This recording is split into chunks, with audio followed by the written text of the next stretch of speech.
The abbey always breathed differently at night.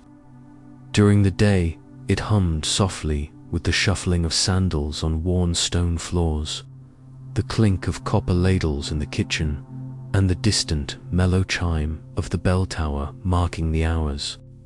But at night, all that faded, leaving only the sound of wind slipping through the cloister arches, the occasional creak of timber in the dormitory roof, and the low, steady rhythm of the tide rolling in against the cliffs far below. Brother Thomas liked that quiet. He had been in the abbey for nearly 12 years, and still, the stillness after Compline felt like a blessing. It was the hour when the air seemed to grow thicker, softer, as if it had been steeped in candle smoke and prayer. Somewhere, far off, a single candle guttered, casting a faint scent of beeswax that drifted down the long, cold halls. The stone walls were cool to the touch, even in summer. Tonight, the breeze coming in from the sea carried a dampness that wrapped around the abbey like a cloak. Inside, though, the walls kept the world at a respectful distance. Here, under the groined arches, light behaved differently, bending and scattering against the rough, lime-washed stone, flickering in pools that seemed deeper than they should be. Brother Thomas stood alone in the scriptorium doorway, his rough, wool robe brushing against his ankles, the hood shadowing his brow.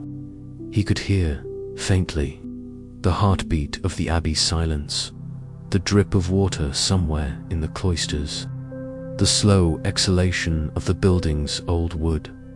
It was his night to work late. That meant hours bent over parchment, copying the Holy Scriptures letter by letter, line by line.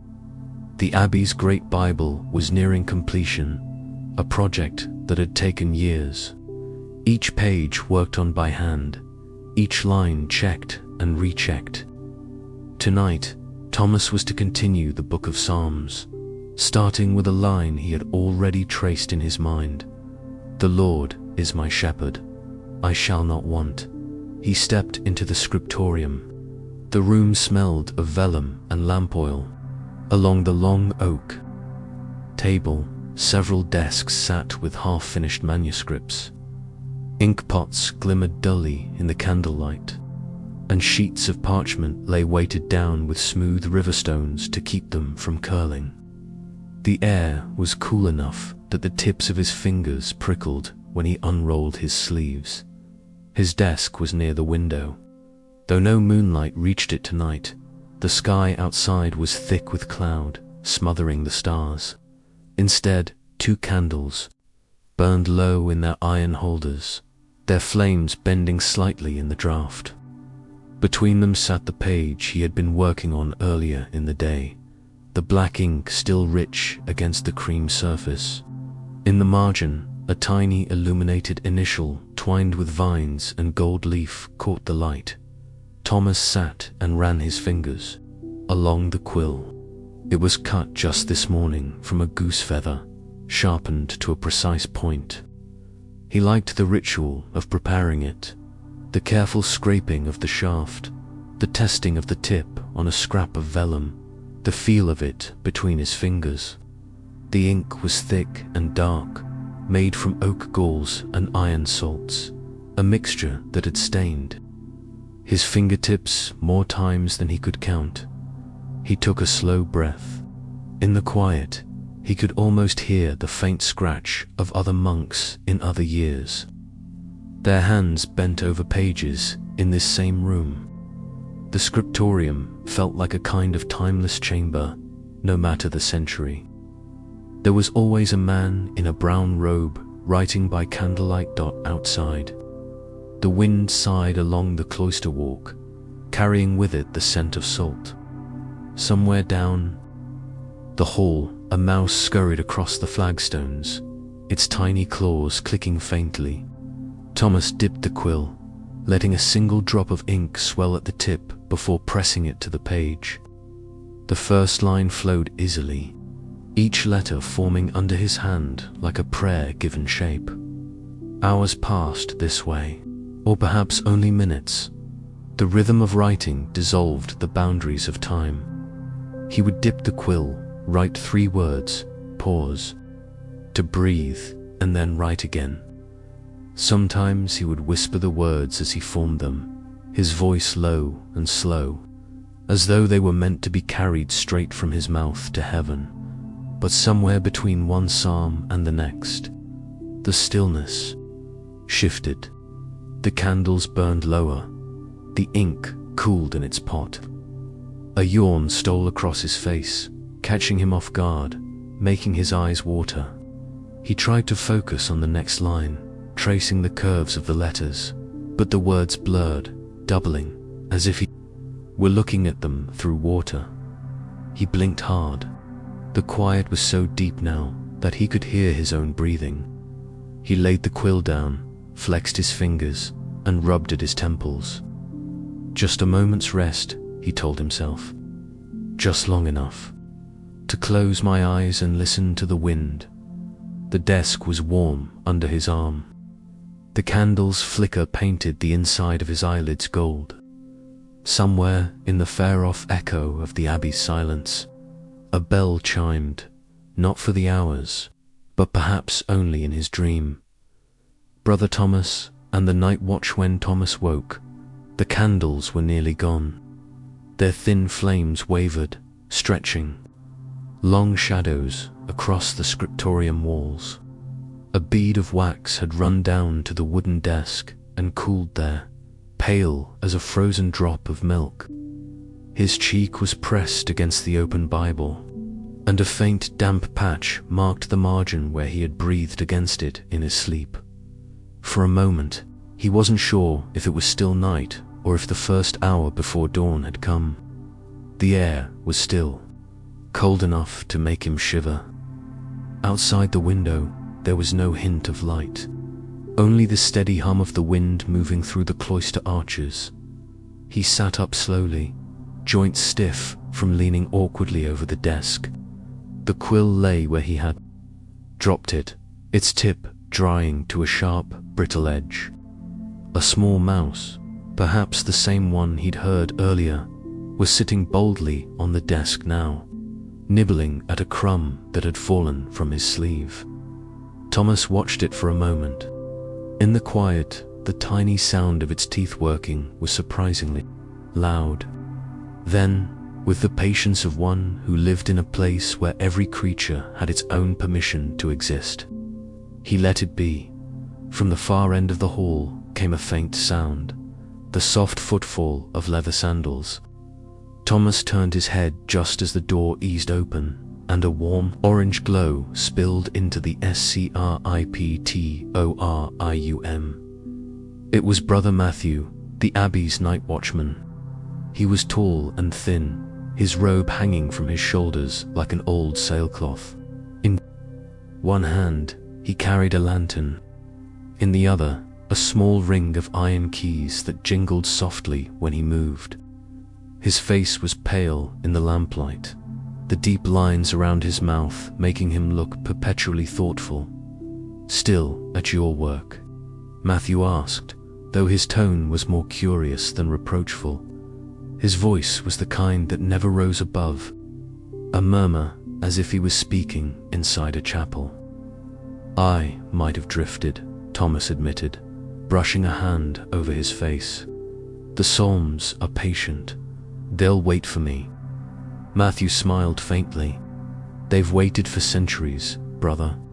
Thomas, another hour won't trouble them."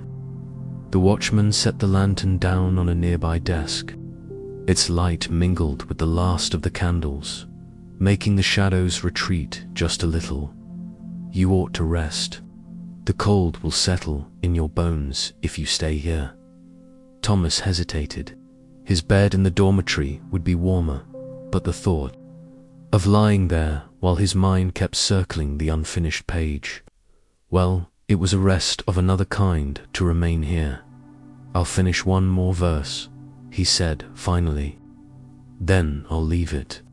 Matthew nodded, as if he had expected that answer. He moved quietly along the desks, checking that no stray candle had been left burning unattended. The metal of his keys caught the light now and then, flashing like small stars in the dimness. When he reached the door, he paused.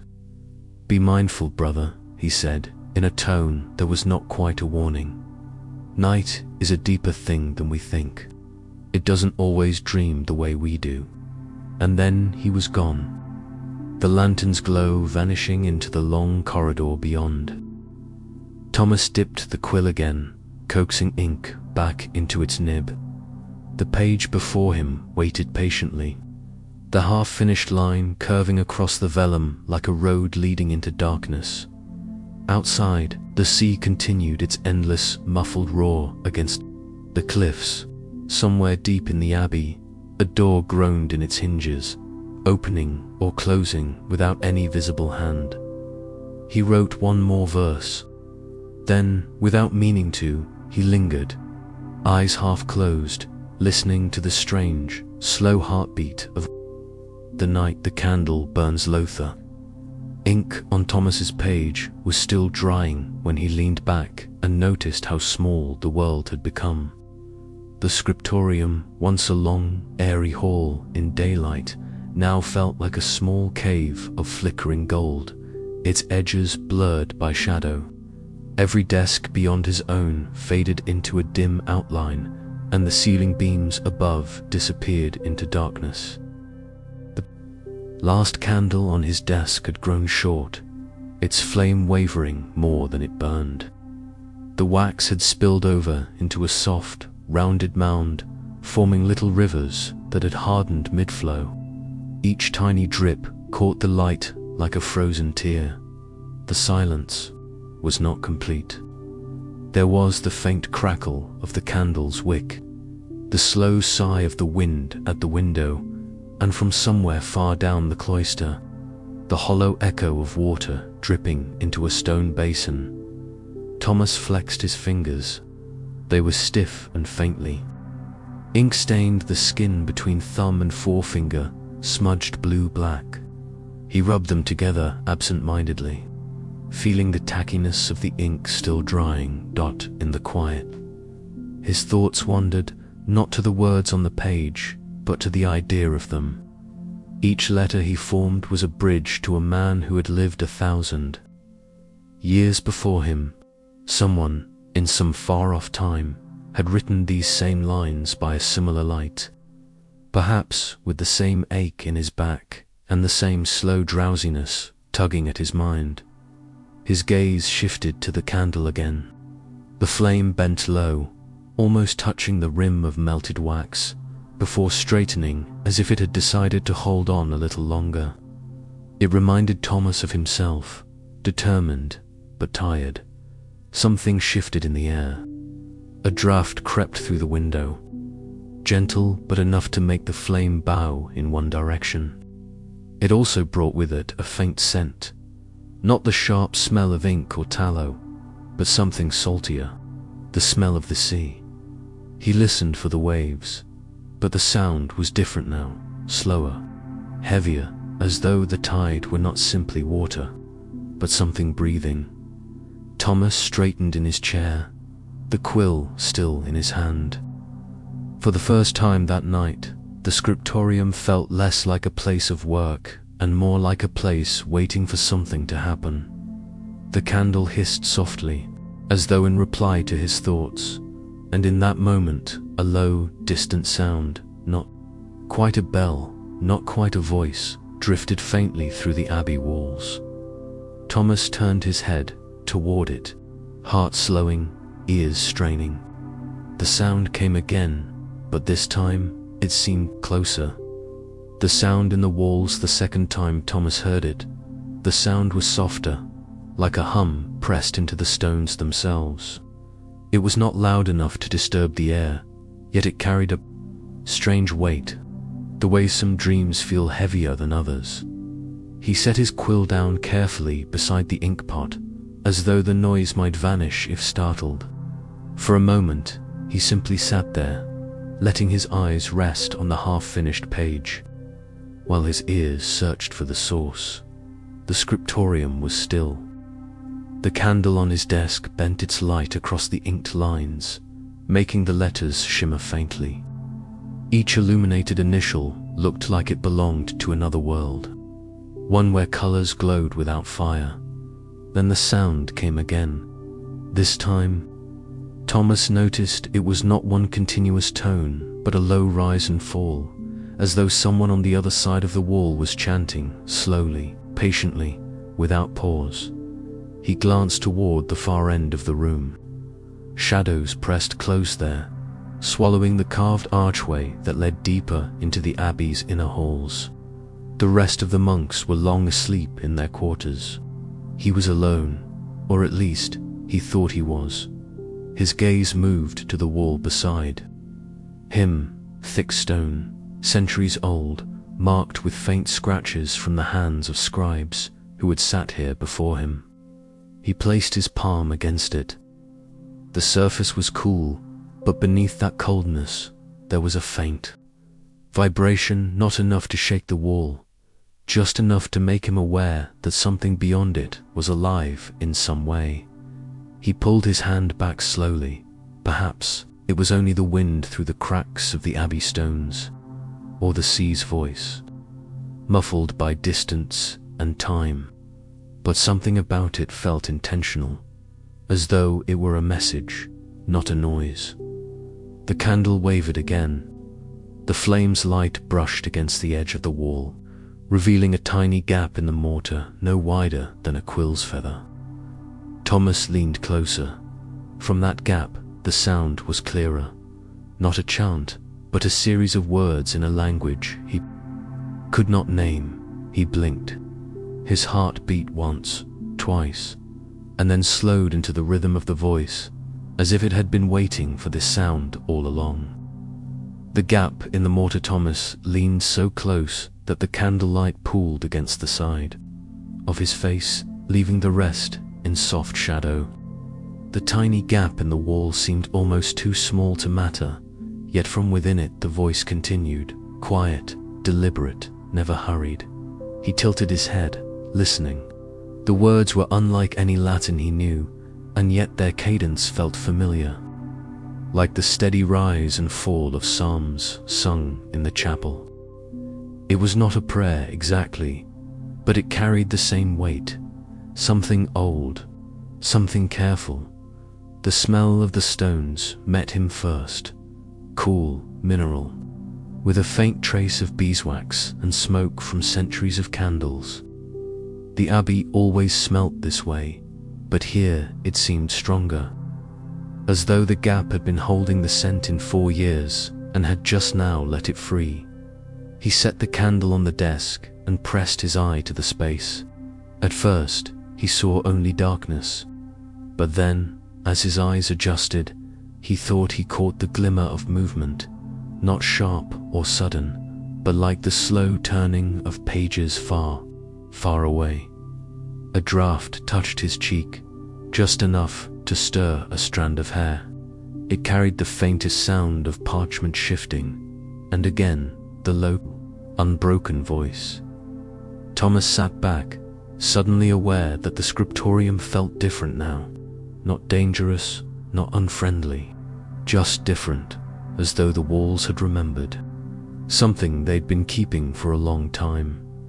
He ran his fingers gently along the edges of the gap. The mortar crumbled a little under his touch, leaving a soft grit on his skin. It would not take much to make the opening larger, but the thought of doing so filled him with a strange hesitation. To break the wall felt almost like interrupting someone's prayer, someone who had been praying for centuries without pause. He drew his robe tighter and glanced toward the far archway. The rest of the abbey slept on. Only his candle and the quiet voice remained awake. Thomas reached for his quill again, as though by writing he might steady himself, but his eyes kept returning to the wall. The gap waited, patient as stone. The candle burns lower. The wick had grown low, its thin blue flame wrapped in a small crown of gold. Every so often, it would bow in the faint draft that seemed to seep from the gap in the wall, as though the air itself was gently breathing. Thomas adjusted the candle so the light might last longer. It was habit, a monk's instinct to make small things endure. The voice beyond the wall had not stopped. It rolled on like a slow river, unbroken, each syllable deliberate, as if the speaker had no sense of time passing, or no need to. The candle's glow drew circles on the desk, painting the unfinished letters of his manuscript in warm amber. The page seemed almost to hum in the quiet, as if it too were listening. His eyes drifted to the ink pot. The surface of the ink caught the flicker of the flame, dark and still. He realized his hand was resting on the desk, the quill between his fingers unmoving. A thin trail of wax crept down the candle's side, leaning toward the wood in a slow, inevitable fall. He watched it pool, thinking how each drop was a measure of the night passing, but here in the scriptorium, with that strange voice on the other side of the wall, the hours felt unmoored. The air grew cooler, and Thomas pulled his robe closer around him. Somewhere far above, the abbey timbers creaked, the sound of old beams shifting in their sleep. He considered leaving. He could blow out the candle, close the manuscript, return to his narrow bed. But something kept him there, anchored by the quiet voice and the soft, unseen rustle that came with it. The candle bowed again. Its light stretched the shadows along the desk until they touched the wall, reaching toward the gap like long, dark fingers. And still, the voice spoke on. Ink on the fingers, the candle wavered once more, and Thomas realized his quill had been resting in the ink far too long. The feather drooped slightly, heavy with the dark liquid, and when he lifted it, a bead formed at the tip and slid down, dropping onto the page with a soft blot. It spread in the candlelight like a midnight flower blooming on parchment. Thomas frowned, not in frustration, but with a kind of quiet resignation. He had seen blots like this before. They always reminded him of shadows in moonlight. The voice beyond the wall paused for the first time. The silence that followed was thicker than the sound had been. He found himself holding his breath. The air between the stones felt heavy, as if the wall itself had drawn closer to listen. He touched the edge of the blot with his fingertip. The ink clung to him, staining his skin. It was still warm. Somehow, that unsettled him more than the voice. Had he turned his hand slowly in the candle's glow, watching the black sheen across his fingers? It reminded him of the nights in winter when he would dip his hands into the dye vat to stain cloth, a heat that lingered long after the work was done. The silence broke. A single word came through the wall, too soft to understand, but spoken, as if meant only for him. His shoulders tensed without his permission. Thomas set the quill down, feeling the stickiness of the ink between his fingers. A monk's life was a pattern: prayers, meals, labor, rest. But here, in this strange corner of the night, the pattern had slipped. The candle flared suddenly, as if startled by a breath, and for a heartbeat, the scriptorium seemed smaller, closer. Thomas looked at the wall, his ink-stained hand resting. On the desk, the voice whispered again. The word in the wall, the voice, was no longer just a sound. It had shape now. It pressed into the edges of Thomas's mind, like water seeping into cloth, slow and deliberate. He leaned forward. The bench creaked beneath his weight, the sound loud in the hush. The candle's flame bent slightly, as though bending toward the same mystery. His ear came close to the cool stone. The chill of the wall met his skin, the roughness of centuries-old mortar brushing his cheek. The whisper came again, and this time it was only one word. A name, not his name, and yet it felt as if it belonged to him. The syllables were foreign, tangled like roots under soil, but they sank into him in a way that made the air in his chest feel heavier. The ink on his fingers had dried into faint cracks, and when he brushed them across the wall, the black dust smudged against the pale stone. The whisper did not come again right away. Instead, he felt a faint rhythm, like the tapping of a single finger from the other side. 3 times, a pause. 3 times again. He closed his eyes and, without meaning to, matched his breathing to it. In the dark behind his lids, the blot on the parchment appeared again, pulsing like a slow heartbeat. When the voice finally returned, it was closer. So close, he almost imagined a warm breath through the stone. This time, the word it spoke was clear, right. Thomas opened his eyes. The quill lay waiting where he had left it. The blot of ink stared up at him like an unfinished thought. The tapping began again. 3 pause, 3. The ink that writes itself. The quill felt different in his hand now, lighter, as though the feather's hollow shaft carried not just air, but a subtle current, a pull. Thomas set its tip to the page. He did not think of what to write, yet the quill moved. It slid across the parchment in slow, curling strokes, drawing shapes he did not recognize.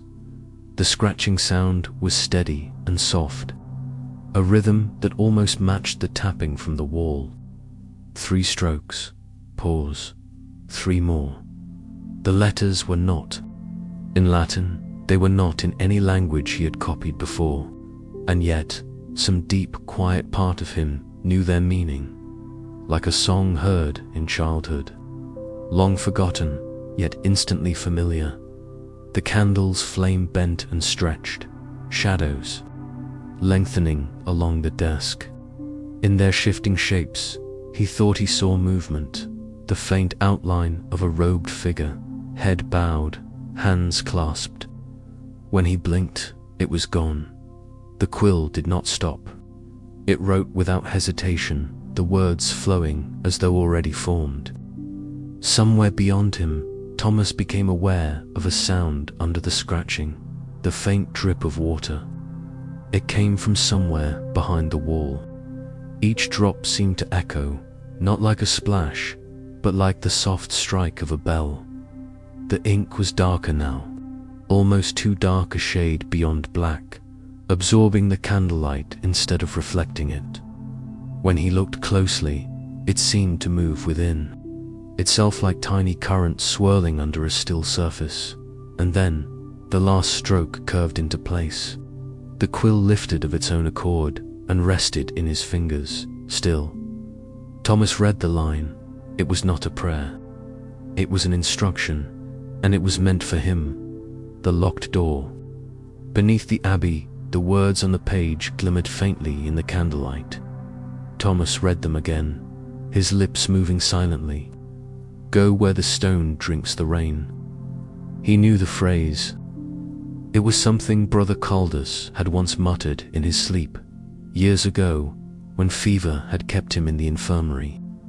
Thomas had thought it nonsense at the time, but now the meaning tugged at his mind.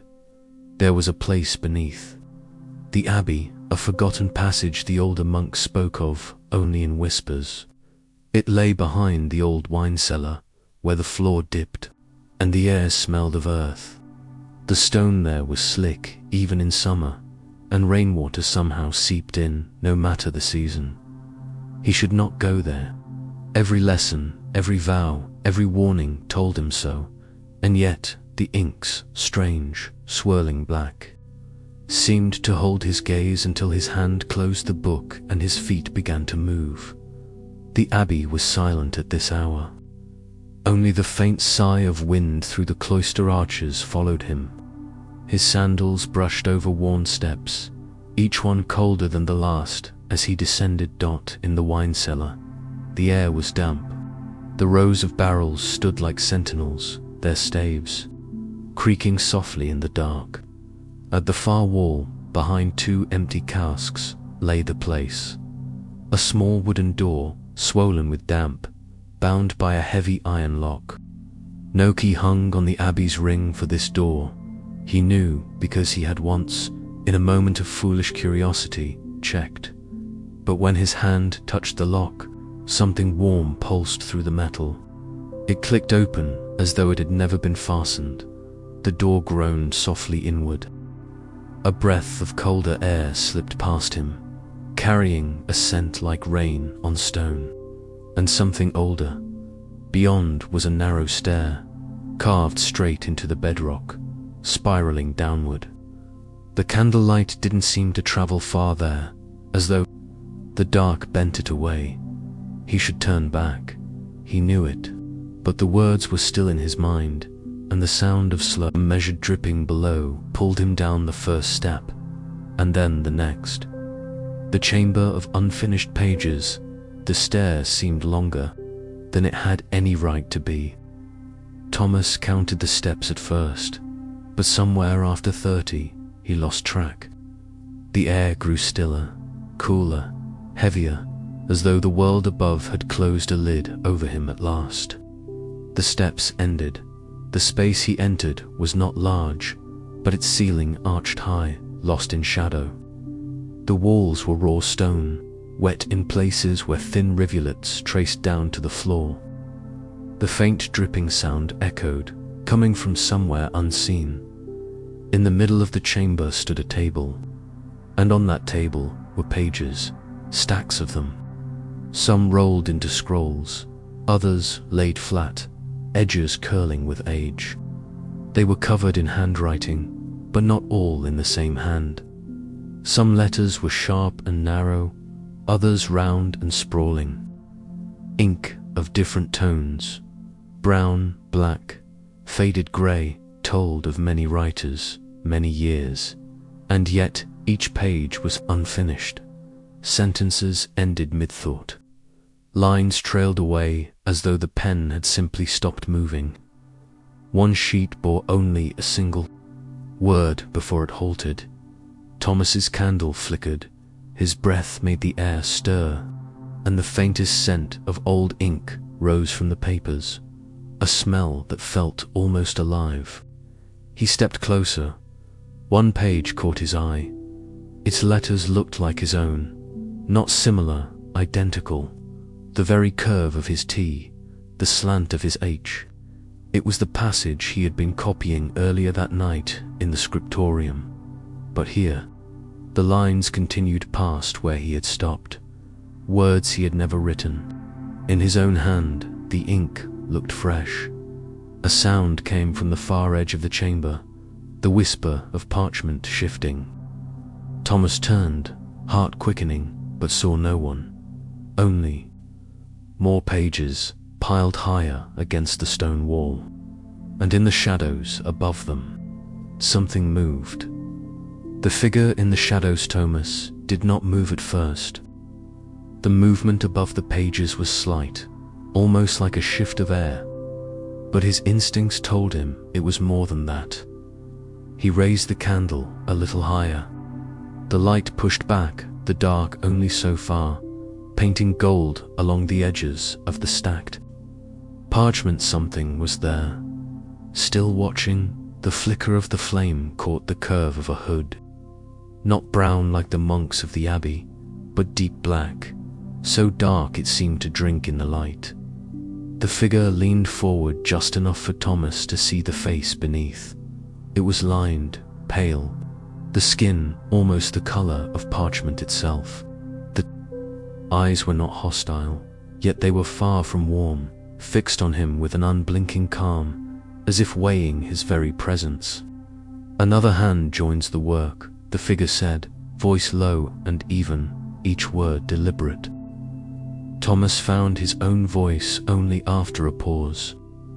I don't understand. What is this place?" The figure's gaze shifted toward the table of unfinished pages. "This is where all words come to rest when their writer leaves them behind," he said. "Every passage abandoned, every thought cut short, every prayer that trailed into silence." Thomas glanced at the page that carried his own handwriting. "You've been finishing them." The faintest smile touched the figure's lips, not of joy, but of some private, solemn amusement. Sometimes they finish themselves." The candle sputtered, making the shadows bend strangely along the walls. For a moment, Thomas thought the stacks of parchment shifted again, breathing in and out like some living thing. "You are not the first to wander here," the figure continued, "and you will not be the last. But if you wish to leave," his hand extended toward the far side of the chamber, where the stone looked darker still, "there is a path. Few choose it. Most stay and write." The choice of the Quiltomos's fingers tightened around the quill still in his hand. It was light, lighter than he remembered, as though, here, it was made of nothing but thought and breath. The robed figure waited, motionless, as if time itself had paused to give Thomas space to choose. Why would anyone stay?" Thomas asked at last. His voice echoed faintly in the chamber, and he wondered if the walls themselves were listening. The figure's answer came slowly, like ink soaking into vellum. "Some stay because they fear the blank page of the world outside. Some because they have more to say. And here, the ink never runs dry, the candle never burns out." Thomas glanced toward the table of manuscripts. The words there were beautiful, ornate letters curling like vines, colors deep as ocean stone. Some pages were his, others he had never seen before, and yet there was something about them. Each seemed to hum softly, like the faint ringing of a bell long after it had been struck. "But if I stay," Thomas said quietly, "I would never see the sun again." The figure inclined his head, as though the statement was not a warning, but a simple truth. "You would see other lights," he replied. The glow of meaning made visible, the light that only exists when the world is quiet enough to hear it. A hush fell between them. The candle in Thomas's hand trembled slightly, or perhaps it was his own hand at the far end of the chamber, beyond the heaps of parchment. He thought he saw a faint archway carved into the stone. It was barely lit, yet a hint of cool, fresh air touched his face when he looked toward it. The figure spoke again, and his voice was neither urging nor dissuading. "One door leads to the life you left, the other to the work that will never end. Both are true, both are real." Thomas took a step forward. His footfalls made no sound on the smooth stone floor. His heart beat, steady but heavy, in his ears. For a long moment, he looked at the archway, then at the table, then at the figure, who still waited with patience that felt older than the abbey itself. He realized, whichever he chose, part of him would always wonder about the other. The doorway and the desk Thomas stood between two worlds, the candle's warm glow to his left, the cool breath of the archway to his right. One was steady and known, the other open and uncertain. He thought of mornings in the abbey, the way the frost clung to the windows before dawn, the slow tolling of the bell, the smell of baking bread drifting up from the kitchen. He thought of the brothers' laughter in the cloister garden, quiet but genuine, like the bubbling of a hidden spring. And then he thought of the pages here, the ones still unwritten, the countless words waiting in the ink. Stories no one had yet read, truths no one had yet heard. The robed figure had not moved. Only the faint rustle of the candle flames spoke in the silence. Thomas stepped toward the archway. Each movement was slow, deliberate, like a man walking through water, feeling resistance with every stride. When he reached its edge, he placed his free hand on the cold stone. It felt alive in its own way, as though the centuries had stored whispers in its pores. Beyond the arch was darkness, but not the suffocating kind. This was a darkness with depth, like fertile soil. It seemed to promise the smell of pine, the sound of wind in open fields, the sight of stars. He turned back. The desk was still there, the open Bible waiting for the next letter, the ink glistening like a drop of midnight. The figures who'd shifted slightly, though Thomas could not see the eyes within. The air between them seemed to ask, "Will you write the rest, or live it?" For a heartbeat, he thought he heard his own voice, years younger, reading aloud to a child in the Abbey infirmary, the story incomplete because the candle had gone out. That memory tightened something in his chest. Thomas took one step back toward the desk, then one toward the doorway. The candle flickered, unsure which way it would cast its light. The final sentence. Thomas stood still for a long time, so long that the candle's flame grew smaller, the wax pooling at its base. Somewhere beyond the archway, a faint wind stirred, carrying the smell of rain on stone. He looked once more at the desk. The quill waited, its feather bent slightly from where his fingers had last gripped it. The page still held the unfinished word, the last curve of ink reaching out like a hand waiting to be held. He thought of every page before it, the patient copying of each letter, the curling vines and golden halos drawn in the margins, the quiet hours where the world seemed to shrink to the size of the candle's circle. And he thought of the life beyond it, the footsteps on wet grass, the sight of hills turning gold in the early sun, the chance to see faces he had never seen. Before Thomas reached for the quill, it felt warm, as though it had been waiting only for him. He dipped it into the ink, the black shining briefly before settling into stillness. The final sentence came to him without effort, as if it had been there all along. And so he rested, not in the end, but in the beginning of all things. He set the quill down. The words glimmered wetly for a moment, then began to fade into the parchment's texture, becoming part of it. Thomas exhaled a deep, quiet breath and closed the Bible. The leather cover sighed under his hands. The candlelight softened, as though it understood the work was done. Without hurry, he turned toward the archway. The darkness beyond no longer felt empty. It felt like a deep, warm sea in which he might float forever. His steps were slow, and when he passed through, the sound of the abbey faded behind him like a lullaby drifting into sleep. The last thing he felt was the cool air on his face, and the soft peace of knowing that some stories are meant to be finished so that the soul may begin a new one.